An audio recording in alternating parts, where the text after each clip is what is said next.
Assalamualaikum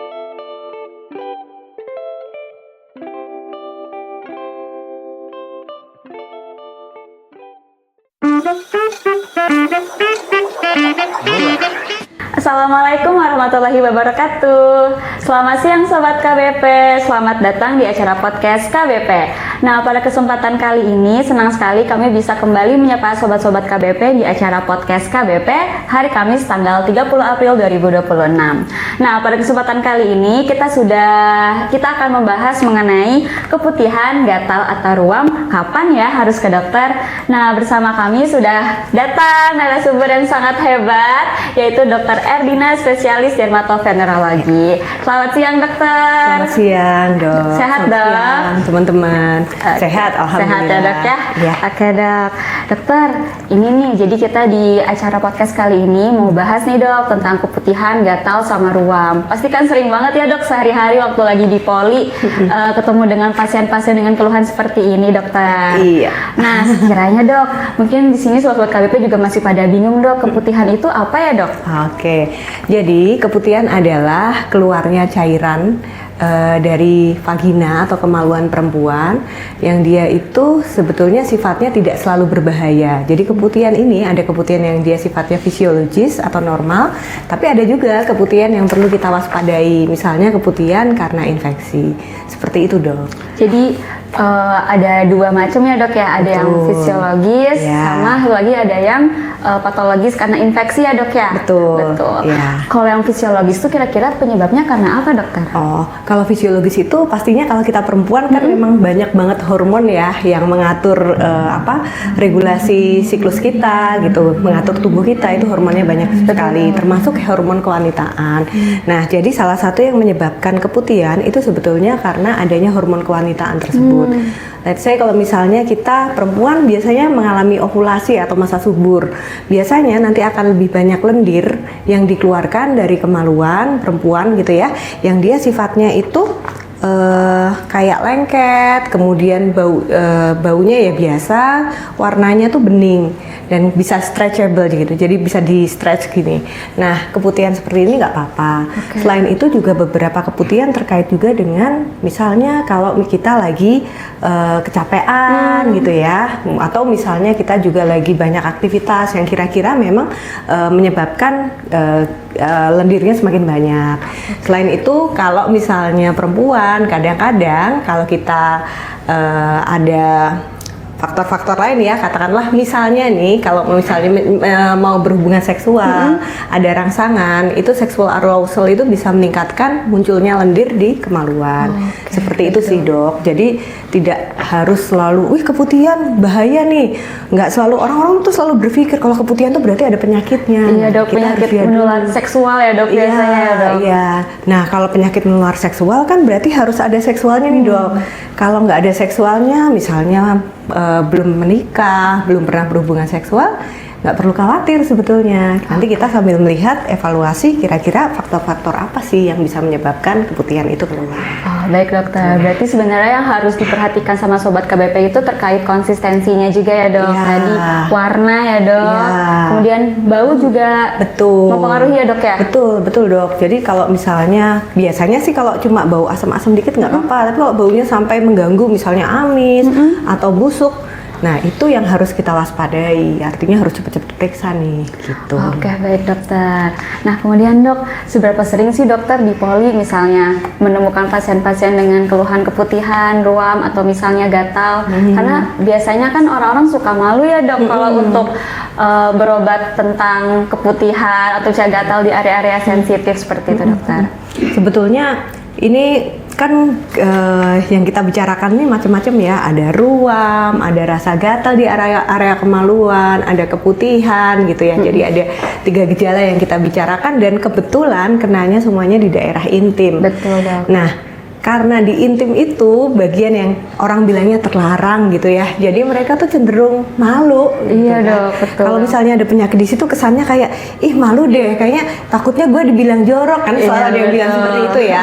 Padahal itu nggak selalu. Gatel-gatel di sana, ruam di area situ bukan selalu karena nakal misalnya atau karena jorok, ada hal-hal lain yang bisa juga menyebabkan rasa gatel atau ruam di area kemaluan atau selangkangan gitu sih dok. Kalau ditanya seberapa sering dok, tiap kali praktik pasti ada gitu. Sambil ya kadang-kadang pasien datang malu-malu karena nggak ada yang sampai saya nggak mau dilihat, saya liatin aja fotonya gitu. Ada banyak yang seperti itu, padahal mungkin kalau pakai foto kan pencahayaannya atau posisinya kan kita kurang jelas ya dok. Betul. Lebih enak dilihat secara live, tapi memang ada pasien-pasien yang merasa kurang nyaman kalau diperlihatkan bagian gatalnya. Betul. Gitu sih dok. Berarti sebenarnya kita tuh nggak perlu malu ya dok ya kalau misalnya untuk berobat seperti ini dok. Iya, soalnya kalau misalnya nggak dilihat, nanti ternyata salah, kita salah membayangkan, malah nggak sembuh-sembuh, malah kasihan kan dok. Iya, betul, Lebih dok. terganggu. Kebayang nggak kalau kita lagi ketemu orang, terus gatal di situ pengen garuk-garuk, itu kan aduh, Iya, rasanya betul, nggak Dok. nyaman sekali gitu. Betul dok, sehari-hari juga waktu lagi aktivitas juga pasti kan nggak nyaman ya dok ya. Bener Oke, sih dok. dokter. Apalagi ini cuacanya panas ya dok. Betul, Kalau Dok. panas itu pada orang-orang yang mungkin agak besar, keringatnya banyak, itu cenderung lebih mudah gatel gitu. Jadi lebih terganggu gitu sih dok. Baik dokter. Kemudian dok, kalau misalnya kan tadi sudah dijelasin ya dok ya tanda keputihan yang fisiologis gitu, yang masih normal. Nah sekiranya dok kalau untuk yang abnormal itu tandanya seperti apa ya dok? Dan apakah kalau misalnya ada ruam atau misalnya ada gatal, itu masih bisa termasuk fisiologis atau udah pasti ada infeksi nih dok? Jadi gini, kalau kita khawatir keputihan yang dia sifatnya patologis atau penyakit, itu biasanya satu kita ngeliat dulu latar belakangnya ya dok, udah menikah atau belum, gitu. Kalau udah menikah artinya ada hubungan seksual, ada kemungkinan infeksi yang bisa ditularkan melalui hubungan seksual atau infeksi menular seksual. Tidak selalu sih, biasanya kita nanti akan menanyakan kira-kira dalam 3 bulan, 6 bulan yang lalu ada partner seks baru atau tidak gitu. Kemudian resikonya sebesar apa juga harus kita nilai. Nah kemudian untuk tanda-tandanya ya keputihannya itu warnanya berubah. Bisa jadi dari kuning ke hijauan gitu ya. Kemudian konsistensinya bisa encer, bisa kental, bisa berbusa-busa gitu. Bisa juga ada beberapa yang bilang kayak ampas tahu gitu ya. Kemudian warnanya tadi kuning kehijauan, baunya bau busuk atau bau seperti amis, seperti ikan gitu. Pokoknya baunya nggak enak. Kemudian kadang-kadang juga disertai dengan gejala-gejala lain. Misalnya nyeri ketika pipis ya, nyeri ketika ke belakang gitu, atau nyeri di perut bawah. Kemudian ada beberapa juga yang disertai dengan pendarahan setelah berhubungan seksual. Nah itu juga harus kita waspadai. Kemudian jangan lupa untuk memeriksa juga kelamin sendiri secara teratur gitu. Ada atau tidak luka, ada atau tidak benjolan, itu juga harus kita periksa gitu. Nah, kalau misalnya ada tanda-tanda seperti itu sih sebaiknya memang diperiksakan. Gitu sih. Baik dokter. Ya. Berarti sebenarnya banyak banget ya dok ya yang Iya. harus dicek dulu Iya. mandiri, baru nanti setelah itu harus konsultasi juga ya ke Iya. dokter ya dok. Nah, tapi yang penting juga dok, kadang-kadang tuh karena areanya situ kemalu kan. Iya, benar sih, Itu Dok. yang harus pertama kali kita lawan dulu, malunya nggak apa-apa. Karena ini adalah tindakan profesional untuk supaya kita mengamankan diri kita sendiri. Betul, gitu. dokter. Oh iya, tadi saya lupa dok, yang Iya, tadi Dok, ada pertanyaan gatel itu ya, ruam Dok, di area iya, situ. Dok. Kalau ruam di area situ tidak selalu berkaitan juga dengan IMS atau Oke, keputihan gitu ya dok. Bisa aja ruamnya itu karena lembab atau ruamnya misalnya karena penggunaan sabun, apa ruamnya karena pemakaian panty liner atau softtek ya pada perempuan, itu kan juga bisa menyebabkan ruam-ruam dan gatal di area kelamin. Jadi kadang keputihan dan ruam itu adalah hal yang berbeda, Oh, tapi memang baik, dokter. sebaiknya tetap diperiksakan. Oke. Berarti sebenarnya keputihan, ruam itu hal yang berbeda. Kemudian kalau yang tadi ya Sobat KWP sudah dijelasin sama Dokter Erdina, kalau misalnya keputihan yang patologis itu bisa dilihat dari perubahan warnanya, konsistensinya, Iya. kemudian dari bau, kemudian Iya. juga dari riwayat, Iya. terutama riwayat hubungan seksual ataupun aktivitas lainnya seperti tadi ya dok, Betul. pakai sabun ya Iya. dok ya, pakai sabun, pentil lain dan lain sebagainya. Oh iya, dan jangan lupa kalau udah punya pasangan, tanyakan juga ke pasangan. Oh iya, benar, ada keluhan Dok. atau enggak. Takutnya dari pasangan juga ada keluhan, tapi tidak tergali gitu, sehingga pengobatannya takutnya nggak optimal. Kalau misal dari pasangan ada keluhan juga, berarti nanti harus berobat dua-duanya ya dok ya? Betul, betul. Biar nggak pingpong kan. Kan Iya, lucu benar, nih Dok. kalau satunya udah diobatin, sembuh, yang satunya masih sakit, berhubungan lagi nanti ketularan lagi, akhirnya nanti nggak sembuh-sembuh. Iya, benar sih dokter ya. Jadi memang harus komprehensif ya dok ya. Betul, betul. Baik dokter. Nah, tadi dokter sempat menyinggung nih tentang penggunaan sabun ya dok di area kewanitaan. Nah, biasanya kan kita mungkin sering juga nih dok lihat di supermarket atau misalnya lihat di iklan-iklan, ini katanya bagus dok, misalnya untuk biar nggak bau, biar bersih gitu. Nah, sebenarnya dok untuk penggunaan untuk penggunaan sabun kewanitaan ini atau douching ya namanya ya dok ya, itu sebenarnya boleh nggak sih dok? Oke, untuk douching ini kan sebetulnya masih menjadi perdebatan ya. Kira-kira seberapa penting sih douching itu untuk kebersihan atau kesehatan vagina? Yang perlu saya ceritakan dulu di sini, vagina itu sebetulnya organ kewanitaan yang dia itu nggak steril. Jadi memang banyak kita bilangnya bakteri-bakteri, tapi nggak semua bakteri itu nakal. Ada juga bakteri yang dia sifatnya baik menjaga vagina.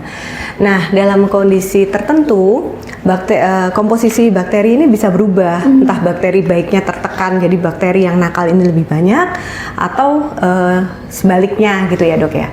Nah, kalau kita menggunakan pembersih vagina terlalu sering, kadang-kadang kekhawatirannya adalah bakteri baik ikut mati. Nah, terutama yang dia sifatnya antiseptik ya. Jadi dipikirnya biar wangi, biar bersih harus disabunin, Iya, Dok. gitu ya. Jadi disabunin semua lah, bakterinya mati semua. Akhirnya malah pertahanan normal vaginanya nggak ada. Lebih mudah terjadi infeksi atau bahkan kadang-kadang yang terjadi adalah iritasi. Terutama pada penggunaan sabun vagina yang ada wangi-wanginya. Oh iya, Ada ya, ada Dok, ya? wanginya dok, ada Iya. dok. Nah, padahal area kewanitaan itu kan banyak mukosanya ya dok, jadi iya, cenderung tipis gitu ya. Jadi kalau terlalu sering pakai yang sifatnya iritan, dia punya berpotensi untuk kulitnya jadi malah terjadi iritasi atau terjadi alergi gitu ya, sehingga malah gatel nantinya. Oh, baik, dokter. Atau kalau misalnya terlalu ekstrim ngebersihinnya tiap hari pakai gitu ya, nanti kumannya mati semua, malah jadi misalnya tumbuh jamur atau malah nanti bakterial vaginosis, jadi flora yang tidak normal malah ada di situ. Karena bakteri baiknya tercuci ya dok ya, ikut iya, mati dengan betul. dengan sabun kewanitaan itu ya dok ya. Oke dok. Soalnya masih banyak banget dok yang Iya. pakai douching ya. Iya, Bilangnya douching. sih biar nggak Biar bau keset, dan iya, biar keset. iya.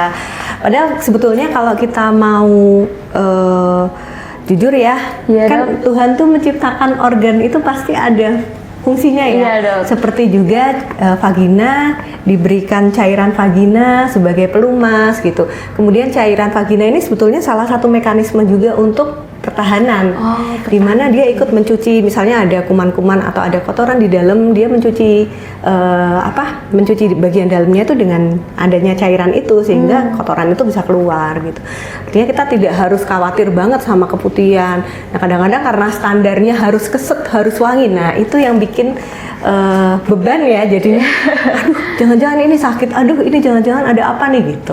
Berarti sebenarnya kalau untuk area kewanitaan itu membersihkan dengan menggunakan air itu udah cukup ya dok ya? Sudah cukup. Tapi yang jangan lupa untuk dikeringkan ya dok. Iya, dan juga dikeringkan. Iya, gitu. Nanti muncul masalah baru ya dok Iya. ya, lembab, gatal. Nanti bakterinya hilang, jamur ya datang. Jamur ya datang. Kan banyak juga ya dok yang pasien-pasien tuh waktu saya misalnya poli umum atau misalnya di IGD, kadang keluhannya itu kan gatal ya. Waktu dicek itu ternyata yang tinea dok, Iya. ya karena yang muncul kemerahan ya di area selangkangan sama area kewanitaan. Itu juga masih sering banget sih dok. Nanti Iya. kita kasih rujukan untuk ke dokter kulit. Oh iya, terima kasih. Iya, karena itu banyak sih dok. Banyak banget, kan? Iya, nanti kalau udah parah baru bingung gitu kan, baru periksa. Kasihan sih sebetulnya. Kemudian dokter, tadi tentang ini ya, tentang sabun kewanitaan nih dok. Nah terus tadi juga dokter sempat menyebutkan juga mereka sekarang kondisinya panas nih dok. Sedangkan kan kalau misalnya kita sehari-hari nih misalnya kerja atau misalnya yang sobat-sobat KBP keluar pergi buat misalnya olahraga dan lain sebagainya. Biasanya kan kita suka menggunakan pakaian yang agak ketat ya dok ya, atau mungkin pakaiannya yang kurang menyerap keringat gitu. Nah sebenarnya untuk penggunaan pakaian-pakaian seperti ini itu apakah ikut mempengaruhi juga dok terkait tadi muncul resiko keputihan, gatal atau bagaimana dokter? Iya dok, jadi kalau misalnya penggunaan pakaian-pakaian yang ketat, kemudian penggunaan pakaian yang tidak menyerap keringat, otomatis akan menyebabkan area di sekitar kemaluan ini kan jadi lembab ya dok ya. Betul, dok. Kalau lembab, banyak keringat gitu, kadang-kadang pH-nya akan berubah. Oke, keasamannya ya dok ya? Keasamannya betul. Ketika suasana pH kewanitaan itu berubah, resikonya ya tadi bakteri-bakteri baik mungkin wah kok nggak enak nih hidup di sini karena ini kok sudah beda nih pH-nya nggak kuat gitu, misalnya bakteri baiknya pada mati gitu, nanti akan terjadi infeksi. Risikonya seperti itu. Atau yang kedua misalnya pada kondisi-kondisi panas kemudian lembab seperti ini, kemudian pemakaian pakaian-pakaian yang tidak menyerap keringatnya banyak, resiko jamur meningkat dok. Iya, betul, jadi tadi kayak kurap di selangkangan gitu, itu juga bisa terjadi lebih banyak. Jangan lupa kalau misalnya kadang-kadang bukan karena kurapnya tapi orangnya punya atopik atau orangnya sensitif, kadang-kadang bisa menyebabkan flare atau kambuh dermatitisnya. Jadi gatal-gatal itu tidak selalu jamur, tidak selalu infeksi, bisa juga pada orang-orang yang memang kulitnya sensitif di area situ, sehingga dia kambuh lah itu dermatitisnya atau peradangan kulitnya, gitu sih dok. Berarti dermatitis itu bisa juga ya dok ya di area kewanitaan? Bisa dok, bisa. Karena di area situ kan gesekannya lebih banyak. Oh iya sih benar dok. Gitu ya. Kemudian di area situ kan selain gesekannya lebih banyak, ya lebih lembab aja karena banyak kelenjar-kelenjar sebasea, kelenjar minyak, ada rambut juga di situ gitu ya. Jadi resikonya lebih tinggi ya dok. Iya. Berarti memang lebih baik menggunakan pakaian yang cukup longgar, kemudian menyerap keringat ya dok. Betul. Atau pilihannya ganti celana dalam, ganti baju. Kalau misalnya udah keringat. Biasanya kalau untuk ganti celana dalam nih dok, itu biasanya kalau sehari itu harusnya berapa sih dok minimal?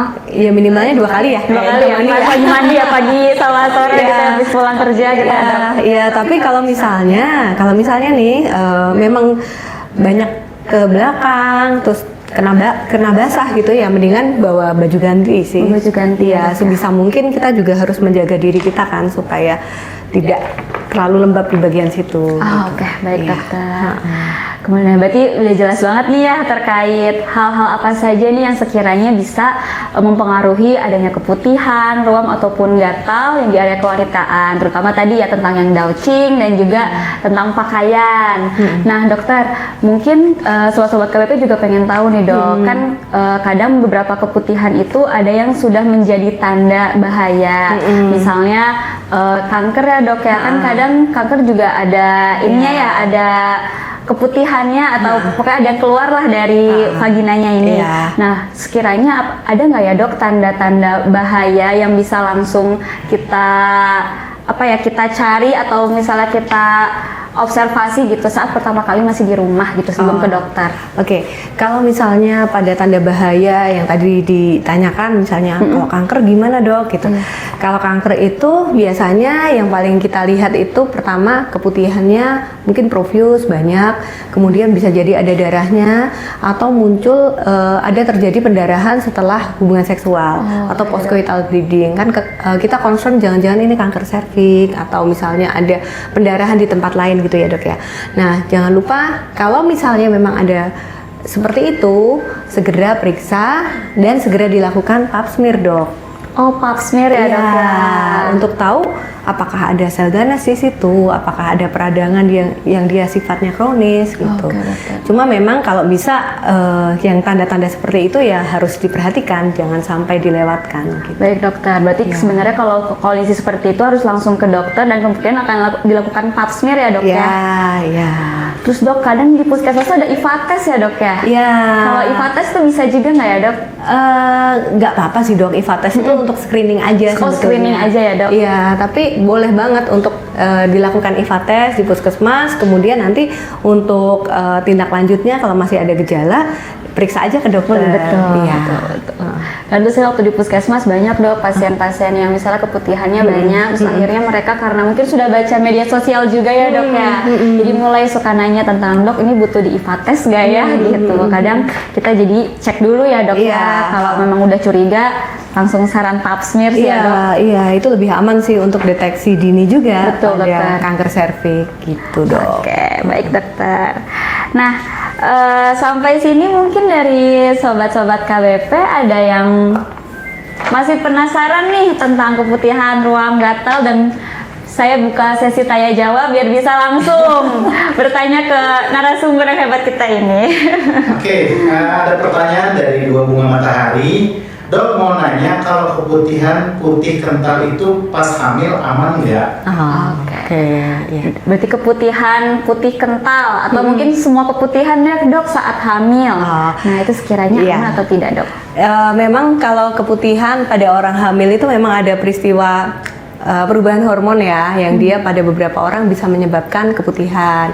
Nah, akan tetapi kalau keputihannya berlebihan, kemudian misalnya baunya berbeda, boleh diperiksakan dulu ya, karena takutnya bukan keputihan yang karena hormonal saja, tapi khawatir arahnya ke bakterial vaginosis atau infeksi bakteri di area kelamin. Tapi bukan karena nakal nih, tapi karena tadi suasana pH-nya berubah. Betul. Sehingga komposisi bakteri baik dan jahatnya jadi berubah. Nggak apa-apa kalau misalnya khawatir, nanti bisa diperiksakan. Oke, baik dokter. Berarti memang ada yang tadi fisiologis, ada yang patologis. Nah, harus diperhatikan dulu tadi tentang bentuknya, konsistensi, warna. Kemudian apabila masih ada keputihan, lebih baik untuk dikonsultasikan ke dokter. Iya, gitu. betul.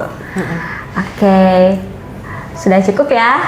Bukan, maksudnya pertanyaan tadi udah cukup menjawab ya? Oke, boleh sekarang ada lagi yang mau ingin bertanya ke dokter Erdina? Ada dok dari Dewi Purwanti. Siang dok, kalau pakai air rebusan daun sirih bagus tidak dok? Oke, ini tentang ini lagi ya dok ya, docing juga ya dok ya. Memang docing tuh paling banyak pakai daun sirih ya dok, betul. karena kan dia bisa antiseptik ya. Iya. Nah ini gimana dok kalau pakai air rebusan? Jadi bukan sabun dok, air rebusan ya dok. Iya, sebetulnya terima kasih Bu Dewi pertanyaannya. Halo, selamat siang. Iya, jadi air rebusan daun sirih ini sebetulnya masih kontroversial ya, apakah boleh atau tidak. Tapi hemat saya jangan tiap hari juga. Kalau mau pakai mungkin sesekali nggak apa-apa untuk meredakan gatal. Jangan lupa daun sirihnya dicuci dulu sampai bersih. Kemudian kalau rebusan daun sirih jangan pas panas ya. Jadi mungkin agak anget-anget aja atau anget-anget kuku, jangan terlalu panas. Nah, saran saya memang sesekali tapi tidak terus-terusan, nggak apa-apa, dan jangan digosok pakai tangan, jangan digosok keras-keras, takutnya nanti malah iritasi. Akan tetapi kalau nanti ternyata belum membaik juga, jangan lupa untuk cepat periksa ya Bu ya. Mungkin seperti itu. Jadi sebenarnya kalau untuk air rebusan sebenarnya sih lebih baik pakai air biasa aja ya dok. Betul, ya. Tapi betul. kalau misalnya tetap mau pakai air rebusan boleh, tapi nggak boleh sering-sering ya dok. Iya, Terus tadi iya. nggak boleh terlalu panas, nanti malah jadi Luka bakar. Iya. Kemudian juga nggak boleh terlalu kencang, harus jadi iritasi. Bersihinnya nggak boleh terlalu keras ya, biar nggak bisa iritasi. Gosoknya jangan pakai emosi pokoknya. Kalau gosoknya pakai emosi takutnya nanti malah lecet semua. Gitu. Iya betul dokter. Iya. Karena biasanya kalau daun sirih itu keluhannya selain keputihan karena gatel. Karena Gatelnya nggak kuat, jadi udah dikasih air rebusan daun sirih atau apa. Nah, itu kalau misalnya nanti ternyata sekali atau 2 kali nggak baik, jangan lupa dan jangan malu untuk mencari pertolongan. Betul dokter. Karena tadi ya gatelnya bisa jadi memang karena ada penyebabnya. Tadi yang karena jamur kah? Betul. Karena misalnya ada riwayat pakai pakaian ketat atau misalnya kurang bersih, kurang kering saat kering. lagi buang air kecil Iya, ya dok. iya. Atau bisa juga memang ada tadi infeksi di kewanitaannya ya dok. Betul. Ya, gitu. Jadi memang harus cari pertolongan apabila memang keluhannya tidak membaik. Betul. Iya. Oke, terima kasih Ibu Dewi atas pertanyaannya. Selanjutnya apakah ada lagi pertanyaan Ada, untuk Dr. dari Erdina? Ibu Jana. Dok, apakah keputihan disertai nyeri pada saat buang air kecil perlu diwaspadai? Oke. Oke. Jadi tentang ini ya, kalau misalnya keputihan ada nyeri, apakah perlu diwaspadai? Sebenarnya tadi sih sudah sempat dibahas, tapi mungkin teman-temannya ada yang baru join, dokter. Iya. Mungkin boleh dok sedikit diulang lagi, dokter. Oke, iya Bu. Jadi kalau misalnya Ibu mengalami keputihan disertai dengan nyeri perut, terutama nyeri perut yang di bawah, sebaiknya memang diperiksakan Bu. Takutnya memang arahnya kalau ada infeksi di area situ bisa menyebabkan nyeri juga di perut bagian bawah. Jadi pada kondisi keputihan yang mungkin profuse atau banyak, kemudian disertai dengan nyeri perut bagian bawah, keputihan yang udah agak lama, sebaiknya memang diperiksakan ya Bu ya. Nanti dari situ kita bisa melakukan pemeriksaan tambahan, misalnya melihat keputihannya itu ada di mana letaknya, asalnya, kemudian apakah ada keterlibatan organ dalam lain gitu ya, sehingga bisa diobati dengan lebih tepat. Baik dokter, sudah sangat menjawab ya dok ya, berarti bisa dan memang harus dicari lagi nih penyebab nyerinya atau penyebab keputihannya itu apa ya dok ya? Iya betul dok. Baik dokter. Oke Ibu, terima kasih Ibu Jana atas pertanyaannya. Saya buka lagi sesi untuk teman-teman selanjutnya, apakah ada yang ingin bertanya lagi? Pertanyaan terakhir kayaknya ya dari Ibu Sumi. Ibu Sumi. Dok, maaf saya awam. Apakah minyak kelapa bisa untuk mengatasi keputihan? Soalnya di kampung saya terkenal banget pakai itu dok, tapi saya takut. Oke. Baik Ibu Sumi, terima kasih atas pertanyaannya. Wah dok, ini menarik ya dok ya. Tadi kan udah tentang sirih, sekarang tentang air kelapa dokter. Minyak kelapa atau air kelapa? Minyak atau air ya? Minyak kelapa. Oh minyak kelapa dokter. Maaf Oke, dok. iya. Wah, saya juga malah baru dengar loh ini minyak kelapa. Ya, halo Ibu Sumi, selamat siang. Saya coba menjawab ya Bu pertanyaan mengenai minyak kelapa tadi. Kalau minyak kelapa itu secara literatur saya belum menemukan Bu bagaimana efektivitasnya terhadap keputihan.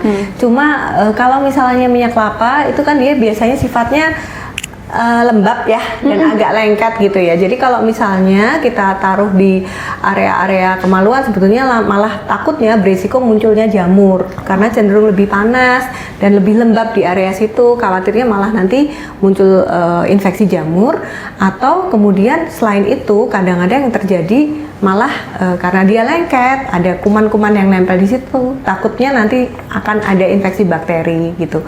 Jadi kalau dari saya sih sebetulnya tidak menyarankan ya Bu kalau untuk minyak kelapa sebagai terapi untuk keputihan gitu sih Bu. Oke baik dokter. Karena memang minyak kelapa tuh ini ya dok lengket gitu kan ya dok, betul. lengket.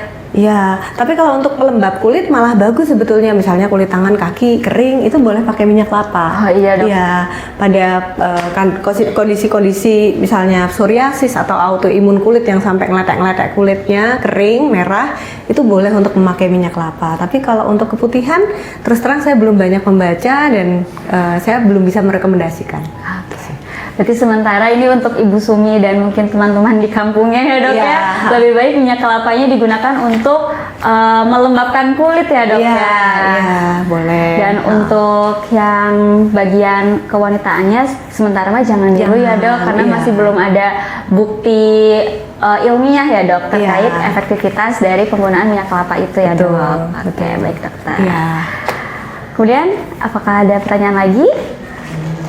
Ini ada satu lagi. Oh, ada satu lagi dok. Satu lagi dari Arum Amelia dok. Boleh Ibu Arum. Saya mau tanya kalau selangkangan suka gatal banget harus pakai apa ya? Terima kasih. Oke, baik Ibu Arum, terima kasih atas pertanyaannya.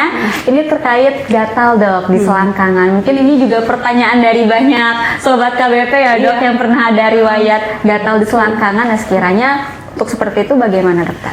Iya. Kalau gatal di selangkangan itu banyak banget kasusnya, Mbak Arum nggak sendirian gitu. Jadi memang banyak banget.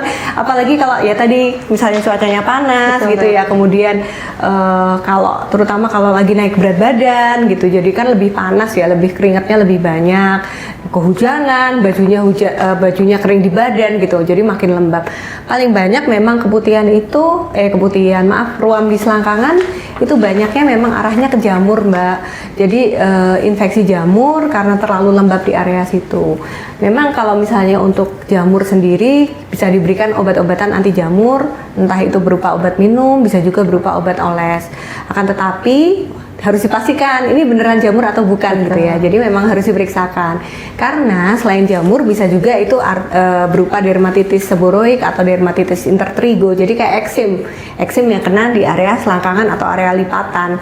Karena biasanya lembab itu tadi. Jadi lembab itu entah dia bisa menyebabkan jamur, entah dia bisa menyebabkan eksim cetus gitu, seperti itu sih. Selain itu juga jangan lupa kalau gatal di area selangkangan, biasanya kita nanti nanya, kamu udah ngelesin apa aja di situ? Nah, karena ada beberapa orang yang saking gatalnya malah dikasih selain pakai bedak, misalnya ada yang pakai bedak salisil, bedak purol itu masih nggak apa-apa. Tapi ada beberapa yang saking gatalnya dikasih bawang. Bawang merah, bawang putih ada, atau dikasih kunyit dan sebagainya. Takutnya itu nanti arahnya ke arah iritasi. Seperti itu sih. Jadi sarannya memang untuk diperiksakan dulu sih, Mbak. Oke. Gitu. Baik. Jadi berarti sebaiknya mah diperiksakan dulu ya, Dok. Betul. Karena kan penyebabnya bisa beraneka macam tadi Iya, ya, Dok. iya. Beraneka ragam dan obatnya juga pasti berbeda. Betul. Nanti daripada nggak pas malah jadi menderita lebih panjang, kasihan Iya. jadinya. Jadi sebenarnya jangan beli langsung obat di apotek ya, Dok. Ya. Betul. Sebelum konsultasi dengan dokter maksudnya. Iya. Karena pasti nanti langsung minta obat jamur, padahal belum tentu jamur ya, Dok. Iya. Oke, baik, dokter. Sudah jelas banget sih, Dok, tadi tentang keputihan yang fisiologis patologis, terus tadi tentang juga apakah semua keputihan itu ada gatalnya atau ada nyerinya atau ruamnya. Ternyata memang beda kasus, beda penyebab ya, Dok ya. Iya, Gitu. betul. Jadi memang lebih aman untuk segera konsultasi dahulu dengan dokternya agar Iya. penanganan tidak terlambat. Iya, dan gitu. jangan malu yang penting.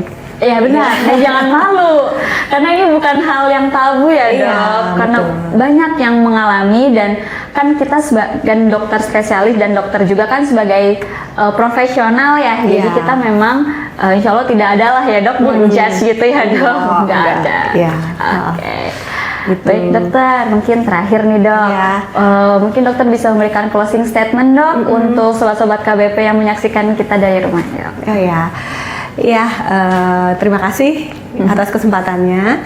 Jadi karena ini saya diberikan topik mengenai keputihan, kemudian ruam di area kemaluan gitu ya, dan gatal juga di situ. Sebetulnya yang paling penting adalah karena area situ adalah area intim, jadi banyaknya malu.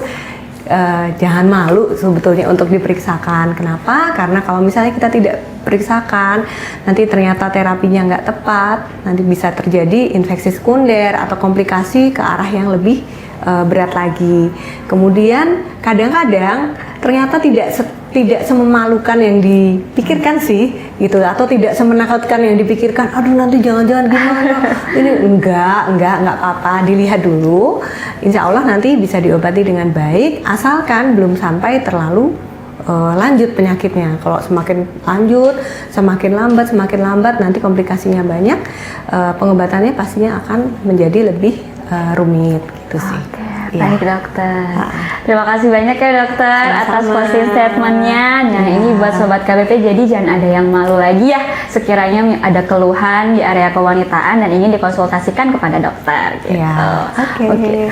Nah, oke, baik, dokter. Mungkin saya mau kasih kesimpulan sedikit ya, Dok ya, untuk acara podcast kita kali ini. Jadi untuk keputihan itu ada yang fisiologis sama patologis. Dibedakannya dari bentuk, dari karakteristik atau konsistensinya, kemudian juga baunya, warna, dan juga dari faktor resiko yang ada pada pasien itu sendiri. Kemudian kalau misalnya untuk keputihan itu bisa ada yang disertai sama nyeri atau misalnya ruam atau misalnya gatal. gatal, tapi memang itu tidak semuanya ya dok, dan penyebabnya itu berbeda-beda. Apabila ada keluhan seperti itu, sebaiknya dikonsultasikan dahulu ke dokternya, gitu. Boleh misalnya ke dokter kulit, di sini di KBP ada dokter Erdina salah satunya, atau mungkin bisa juga ke dokter umumnya dulu tuh juga bisa. Nanti kita konsultasikan ke dokter kulitnya apabila perlu. Seperti itu ya dok ya. Oke. Mungkin cukup sekian untuk podcast kita kali ini dokter. Sebelumnya terima kasih banyak ya dok atas waktu, kesempatan dan juga ilmunya yang tumpah-tumpah ya dok tentang materi ini. Semoga dokter sehat selalu dan juga ilmunya bermanfaat untuk kita semua. Amin.